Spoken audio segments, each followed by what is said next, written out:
Hello dear friends, welcome to Lincy's link. എല്ലാ കൂട്ടുകാർക്കും ലിൻസീസ് ലിങ്കിലേക്ക് സ്വാഗതം.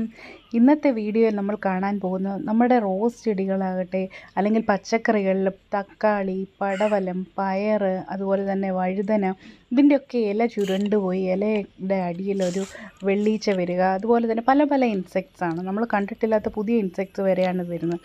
അപ്പോൾ ഇതിനെയൊക്കെ നമുക്ക് മാറ്റി നിർത്താൻ, അതുപോലെ ഫംഗൽ ഇൻഫെക്ഷൻസ് ഒക്കെ മാറ്റി നിർത്താനുള്ള അടിപൊളി ഒരു ഇൻസെക്ടിസൈഡും അതുപോലെ തന്നെ സെയിം രീതിയിൽ നമുക്കൊരു ഫംഗിസൈഡായിട്ടും യൂസ് ചെയ്യാൻ പറ്റുന്നത് ഒരു ഇൻസെക്ടിസൈഡൽ സ്പ്രേ ആണ് ഇന്ന് ഞാൻ നിങ്ങൾക്ക് കാണിച്ചു തരാൻ പോകുന്നത്. അപ്പോൾ വീഡിയോയിലേക്ക് പോകുന്നതിന് മുൻപ് കൂട്ടുകാർ ആരെങ്കിലും ലിൻസീസ് ആദ്യമായിട്ട് വരുന്നവരുണ്ടെങ്കിൽ സബ്സ്ക്രൈബ് ചെയ്യാൻ മറക്കരുത്.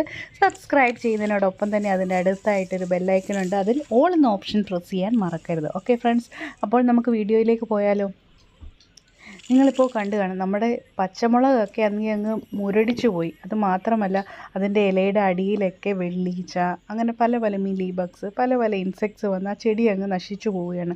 അതായത് ഈ ഇൻസെക്ട്സ് ഒക്കെ വന്ന് നമ്മുടെ പച്ചമുളകിലും തക്കാളിയിലും ഒക്കെ വന്നിരുന്ന് അതായത് അതിൻ്റെ നീരൂറ്റി കുടിച്ചതിന് ശേഷം കുറച്ച് ദിവസം കഴിയുമ്പോൾ നമ്മുടെ ചെടികളുടെ ഇലകൾ മഞ്ഞിച്ചു പോവുകയും ആ ചെടി അങ്ങ് ഉണങ്ങി പോവുകയും ചെയ്യും. അപ്പോൾ നമ്മൾ ഈ ഒരു ഇൻസെക്ടിസൈഡ് നമ്മൾ സ്പ്രേ ചെയ്യുവാണെങ്കിൽ ഈ ഇൻസെക്ട്സ് ഒന്നും വരാതെ നമ്മുടെ ചെടിയെ നമുക്ക് പ്രൊട്ടക്റ്റ് ചെയ്യാൻ പറ്റും. ഓക്കെ, ഈ ഇൻസെക്ടിസൈഡിൻ്റെ ഒരു പ്രത്യേകത ഇതിന് ചെറിയൊരു കയ്പ്പ് ഉണ്ട്. അതുമാത്രമല്ല ഇത് നമ്മുടെ ചെടികളെ പ്രൊട്ടക്റ്റ് ചെയ്യും. ഈ ഫംഗൽ ഇൻഫെക്ഷനിൽ നിന്നും ഇൻസെക്ട്സിൽ നിന്നൊക്കെ നമ്മുടെ ചെടിയെ പ്രൊട്ടക്റ്റ് ചെയ്യുന്ന ഒരു സ്പ്രേ ആണിത്. ഓക്കെ, ഇതിനെപ്പറ്റി കൂടുതൽ കുറേ കൂട്ടുകാർക്ക് അറിയായിരിക്കും, എങ്കിലും അറിയാത്ത കുറേ ഫ്രണ്ട്സ് ഉണ്ട്, അവർക്ക് വേണ്ടിയിട്ടാണ് ഞാനിത് ഷെയർ ചെയ്യുന്നത്. അപ്പോൾ വീഡിയോ അവസാനം വരെ കാണാൻ ശ്രമിക്കുക. ഓക്കെ, ഈ വീഡിയോ ഇഷ്ടപ്പെട്ടാൽ ലൈക്ക് ചെയ്യാനും ഫ്രണ്ട്സിനൊക്കെ ഷെയർ ചെയ്ത് കൊടുക്കാനും മറക്കരുത്. ഇത് കണ്ടില്ലേ, അപ്പോൾ ഇന്ന് നമ്മൾ യൂസ് ചെയ്യാൻ പോകുന്ന സ്പ്രേ എന്ന് പറഞ്ഞാൽ നീമോയിൽ സ്പ്രേ ആണ്. അതെങ്ങനെയാണ് യൂസ് ചെയ്യേണ്ടതെന്നൊക്കെ ഞാൻ പറഞ്ഞുതരാം. ഇത് ഒട്ടും ടോക്സിക് അല്ല. ഇതിൻ്റെ ഒരു ഹാഫ് ലൈഫ് എന്ന് പറഞ്ഞാൽ നമ്മൾ മണ്ണിൽ വീഴുകയാണെങ്കിൽ ഒരു 22 ദിവസത്തോളം ഇതിൻ്റെ എഫക്റ്റ് കാണും എന്നാണ് പറയപ്പെടുന്നത്. അപ്പോൾ നമുക്കിത് മാസത്തിൽ 1-2 പ്രാവശ്യം ഒഴിച്ചാൽ മതി, നല്ലപോലെ നമുക്ക് ചെടിയെ പ്രൊട്ടക്റ്റ് ചെയ്യാൻ പറ്റും. എസ്പെഷ്യലി റോസ് ചെടികളെയും ഒക്കെ നമുക്ക് ഈ ഒരു സ്പ്രേയിലൂടെ പ്രൊട്ടക്റ്റ് ചെയ്യാൻ പറ്റും. ഓക്കെ, അഫിഡ്, മിലി ബഗ്, വെള്ളീച്ച, ഇലപ്പേനുകൾ, ഇതിനെയൊക്കെ നമുക്ക് ഈ ചെടിയെ വന്നിരിക്കുന്നതിൽ നിന്ന് നമുക്ക് പ്രിവെൻറ്റ് ചെയ്യാൻ പറ്റും ഈ ഒരു സ്പ്രേ നമ്മൾ ചെയ്യുകയാണെങ്കിൽ. പിന്നെ പ്രത്യേകം ശ്രദ്ധിക്കേണ്ട ഒരു കാര്യം, ഈ സ്പ്രേ നമ്മൾ ചെയ്യുമ്പോൾ ഒരിക്കലും എക്സ്ട്രീം ടെമ്പറേച്ചറിൽ, അതായത് നട്ടുച്ചയ്ക്ക് ഒഴിക്കരുത്. അതുപോലെ തന്നെ ഭയങ്കര കോൾഡുള്ള സ്ഥലങ്ങളിൽ, ഭയങ്കര തണുത്ത പ്രദേശങ്ങളിൽ ആ എക്സ്ട്രീം തണുപ്പുള്ള സമയത്തും എക്സ്ട്രീം ഹോട്ടുള്ള സമയത്തും നമ്മൾ ഒരിക്കലും ഇത് സ്പ്രേ ചെയ്ത് കൊടുക്കാൻ പാടില്ല. എപ്പോഴും സ്പ്രേ ചെയ്യേണ്ടത് രാവിലെ 9 മണിക്ക് മുൻപും അതുപോലെ തന്നെ ഈ വൈകിട്ട് ഒരു 5 മണിക്ക് ശേഷവും. അതായത് സ്ട്രോങ് സൺലൈറ്റ് ഉണ്ടെങ്കിൽ നമ്മുടെ ഈ ഇല നമ്മളിത് സ്പ്രേ ചെയ്ത് കൊടുക്കുമ്പോൾ ഇലകളൊക്കെ കരിഞ്ഞു പോകാനുള്ളൊരു ചാൻസ് ഉണ്ട്. ഓക്കെ, ഇത് നിങ്ങൾക്ക് മാവിന് അതുപോലെ തന്നെ പേരയ്ക്ക് ഒക്കെ ഒരേപോലെ സ്പ്രേ ചെയ്ത് കൊടുക്കാൻ പറ്റും. മാവിനും ഇത് കണ്ടോ, പേരയ്ക്കയിലൊക്കെ വന്ന് ഒരു ഇൻഫെക്ഷൻ പോലെ വരുന്നുണ്ട്. ഇതിനൊക്കെ സ്പ്രേ ചെയ്ത് കൊടുക്കാൻ വളരെ നല്ലതാണ്. അതിൻ്റെ ഇലകളുടെ അടിയിലൊക്കെ ഒന്ന് സ്പ്രേ ചെയ്ത് കൊടുത്തു കഴിഞ്ഞാൽ ഇത് വളരെ എഫക്റ്റീവാണ്. ഓക്കെ, അപ്പോൾ ഇതെങ്ങനെയാണ് ഉണ്ടാക്കുന്നതെന്ന് ഞാൻ പറഞ്ഞുതരാം. ഇത് നമുക്ക് ഈ ഒരു ഇൻസെക്ടിസൈഡ് അല്ലെങ്കിൽ പെസ്റ്റിസൈഡ് ഉണ്ടാക്കാൻ വേണ്ടിയിട്ട് നമുക്ക് വേണ്ടിയത് ഒരു ബൗൾ എടുക്കുക. അതിലാണ് നമ്മൾ മിക്സ് ചെയ്യാൻ പോകുന്നത്. ഓക്കെ, ഇതിലേക്ക് ഞാൻ യൂസ് ചെയ്യാൻ പോകുന്ന നീമോയിൽ ഓർഗാനിക് നീമോയിലാണ്.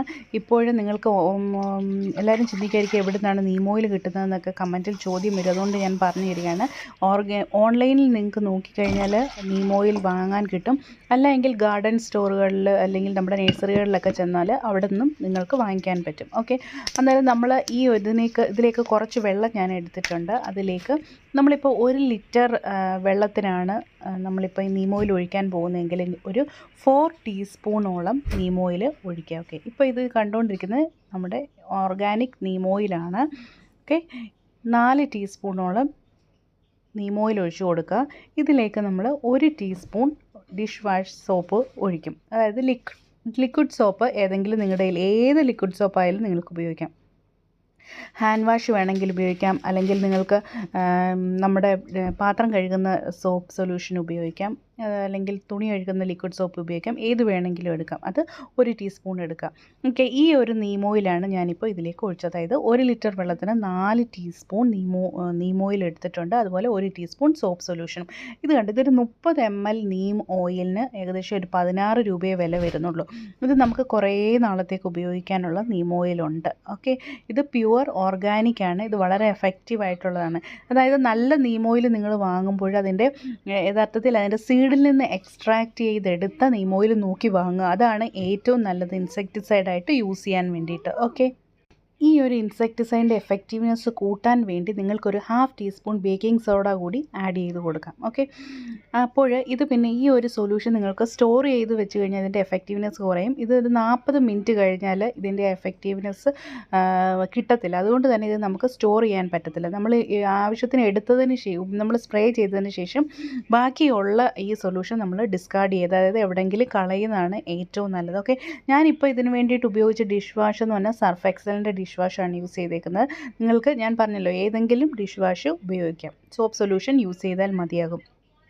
അതുപോലെ തന്നെ ഇത് നമ്മളിപ്പോൾ മഴ വരാൻ പോവുകയാണെങ്കിൽ അന്നേരം ഇപ്പോൾ നമുക്കറിയാമല്ലോ, ഇപ്പോൾ മഴ വരാനുള്ള ചാൻസ് ഉണ്ടെങ്കിൽ ഒരിക്കലും അന്നേരം സ്പ്രേ ചെയ്യരുത്. പിന്നെ നട്ടുച്ചയ്ക്കും സ്പ്രേ ചെയ്യരുത്. എപ്പോഴും ഈവനിങ്ങിലും അല്ലെങ്കിൽ രാവിലെയും വേണം ഇത് സ്പ്രേ ചെയ്ത് കൊടുക്കാനായിട്ട്. നിങ്ങൾ പ്രത്യേകം ശ്രദ്ധിക്കുക, ചെടികളിൽ ഈ ഇൻസെക്ട്സ് ഒക്കെ വന്നിരിക്കുന്ന ഭാഗങ്ങളിൽ ഇലയുടെ അടിഭാഗത്തും മുകൾ ഭാഗത്തും ഒരേപോലെ സ്പ്രേ ചെയ്ത് കൊടുക്കണം. എന്നാൽ മാത്രമേ ഇത് നമുക്ക് ആ ജീവികളിൽ നിന്ന്, അല്ലെങ്കിൽ സാധാരണയായിട്ട് നമ്മൾ മുകളിൽ മാത്രമാണ് സ്പ്രേ ചെയ്യുന്നതെങ്കിൽ ആ ഇൻസെക്ട്സ് എന്ന് ഇലയുടെ അടിയിൽ ചെന്ന് അത് നശിക്കാതിരിക്കും. അതുകൊണ്ട് തന്നെ അല്ലെങ്കിൽ അതിൻ്റെ ലാർവ എല്ലാം ഇലയുടെ അടിയിലായിരിക്കും ഇരിക്കുന്നത്. അതിന് പ്രത്യേകം ശ്രദ്ധിക്കണം, ഇലയുടെ അടിയിൽ നല്ലതുപോലെ സ്പ്രേ ചെയ്ത് കൊടുക്കാൻ ശ്രദ്ധിക്കണം. ഓക്കെ, അതുപോലെ തന്നെ ഇത് നമ്മൾ സ്പ്രേ ചെയ്തതിന് ശേഷം ഈ സ്പ്രേയർ നല്ല രീതിയിൽ വാഷ് ചെയ്ത് വെക്കണം.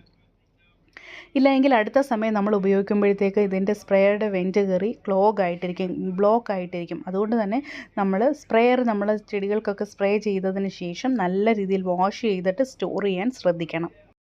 അതുപോലെ തന്നെ 1-2 പ്രാവശ്യം ഇത് യൂസ് ചെയ്ത് കഴിഞ്ഞിട്ടും ഇതിൻ്റെ ഒരു എഫക്റ്റീവ്നെസ് ജീവികളൊന്നും പോകുന്നില്ല എങ്കിൽ നിങ്ങൾക്ക് നീം ഓയിലിൻ്റെ കോൺസെൻട്രേഷൻ ഒരു പ്രാവശ്യം കൂടെ 4 ടീസ്പൂൺ എടുക്കുവാണെങ്കിൽ 5 ടീസ്പൂൺ ആക്കി ഉപയോഗിച്ച് ആഡ് ചെയ്ത് ഒന്നുകൂടെ ഒന്ന് കൂട്ടിയിട്ട് സ്പ്രേ ചെയ്ത് നോക്കുക. അങ്ങനെ നോക്കിയാലും ജീവികളിൽ നിന്ന് നമുക്ക്, അതായത് ഇൻസെക്റ്റിൽ നിന്നൊക്കെ നമുക്ക് കുറച്ച്, അതായത് കോൺസെൻട്രേഷൻ കുറച്ച് കൂട്ടി നോക്കുക. ഓക്കെ, അപ്പോൾ ഇതുവരെ വീഡിയോ കണ്ട എല്ലാ കൂട്ടുകാർക്കും ഒരു ബിഗ് താങ്ക് യു. കമൻറ്റ് ചെയ്യാൻ മറക്കരുത്, ലൈക്ക് ചെയ്യാൻ മറക്കരുത്, പിന്നെ ഫ്രണ്ട്സിനൊക്കെ ഷെയർ ചെയ്യാനും മറക്കരുത്. Okay friends, take care and see you next video. By.